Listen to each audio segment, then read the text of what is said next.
Master of the अध्याय एक आग का रहस्य। गांव की संकरी पगडंडी पर सूरज की किरणें धीरे धीरे बिखर रही थीं। दूर खेतों से आती हवा में मिट्टी और घास की महक घुली हुई थी। पर इस शांति के बीच शिवा के मन में हमेशा की तरह बेचैनी थी। वह 18-19 साल का साधारण दिखने वाला युवक था।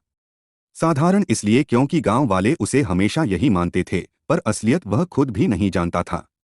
जब से होश संभाला उसने अपने माता पिता को कभी नहीं देखा।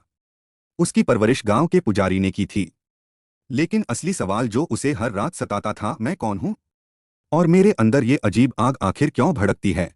कभी कभी गुस्से में या डर के समय उसकी हथेलियों से अचानक अंगारे फूट पड़ते थे। बचपन में एक बार उसने अनजाने में झोपड़ी जला दी थी। तभी से वह इस राज को छुपाता आया था। उस दिन भी कुछ ऐसा ही हुआ। गांव के चौक में मेले जैसा माहौल था। बच्चे खेल रहे थे, औरतें मिट्टी के बर्तन खरीद रही थीं। शिवा और उसकी बचपन की दोस्त प्रिया भी वहां थीं। प्रिया शिवा के लिए सिर्फ दोस्त नहीं थी, बल्कि उसकी आत्मा का आईना। उसकी आंखों में एक अजीब चमक थी, मानो पारदर्शी शीशे जैसी। और सच भी यही था, क्योंकि प्रिया के पास कांच की शक्ति थी। वह जब चाहे पारदर्शी ढाल बना सकती थी, रोशनी को तोड़ सकती थी, और कभी कभी किसी को शीशे की कैद में भी कर देती थी।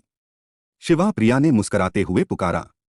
तुम फिर खोए खोए क्यों हो? शिवा ने होंठ दबाए। कुछ नहीं, बस वही पुरानी बेचैनी। प्रिया जानती थी कि शिवा के अंदर कोई रहस्य छुपा है, लेकिन उसने कभी उस पर जोर नहीं डाला, क्योंकि वह मानती थी जब वक्त आएगा सब सच सामने आएगा। इसी दौरान अचानक आकाश में एक गहरी गर्जना हुई। बादल काले पड़ गए और मेले का शोर सन्नाटे में बदल गया। गांव के लोग घबराकर इधर उधर भागने लगे। तभी धरती हिलने लगी और चौक के बीच में धुएं का बादल फट पड़ा। उस धुएं से दो विशाल प्राणी निकले। एक के शरीर पर जहरीले हरे धब्बे, जिसकी सांस से हवा भी सड़ रही थी। दूसरा आधा इंसान आधा भेड़िया, जिसकी आंखें लाल चमक रही थीं। गांव वाले चीखने लगे, दानव! भागो, ये दानव हैं! प्रिया ने तुरंत अपने हाथ उठाए। उसकी उंगलियों से पारदर्शी कांच की दीवार बनी, जिसने बच्चों को बचा लिया। पर दोनों दानव सीधे शिवा की ओर बढ़ने लगे। ये मेरे पीछे क्यों आ रहे हैं? शिवा हक्का बक्का रह गया। एक दानव ने घुर्राकर कहा, कालेश्वर ने कहा है, इसे जिंदा पकड़ो। शक्ति ग्रंथ तक पहुंचने की कुंजी यही है। शिवा के कानों में ये शब्द गूंजे। शक्ति ग्रंथ, कालेश्वर, ये नाम उसने कभी नहीं सुने थे। लेकिन उसके दिल की धड़कन तेज हो गई। दानव ने हमला किया। उसके पंजे बिजली की तरह शिवा की ओर बढ़े। शिवा ने आंखें बंद कर लीं, मानो मौत को स्वीकार कर रहा हो। पर तभी उसके शरीर के अंदर की आग अचानक भड़क उठी। उसकी आंखें अंगारों की तरह लाल चमकने लगीं। उसकी मुट्ठी से लपटें फूट पड़ी और दानव को पीछे धकेल दिया। पूरा गांव हैरानी से देख रहा था। शिवा, ये क्या था? प्रिया की आवाज कांप रही थी। शिवा खुद भी डरा हुआ था। उसने अपने हाथों की तरफ देखा। वे आग की तरह जल रहे थे, लेकिन उसे कोई चोट नहीं पहुंचा रहे थे। दूसरा दानव गुर्राया और बोला, तो सच है, इसमें वही खून बह रहा है। दोनों दानव एक साथ शिवा पर टूट पड़े। प्रिया ने शीशे की ढाल बनाई, पर दानवों की ताकत बहुत भारी थी। ढाल टूटने लगी। शिवा ने दहाड़ लगाई। आग उसके पूरे शरीर से फूटने लगी, मानो कोई ज्वालामुखी फट पड़ा हो। उसकी चीख के साथ एक अग्निविस्फोट हुआ, जिसने पूरे चौक को रोशनी और गर्मी से भर दिया। दानव चीखते हुए पीछे हटे। उनकी त्वचा जलने लगी।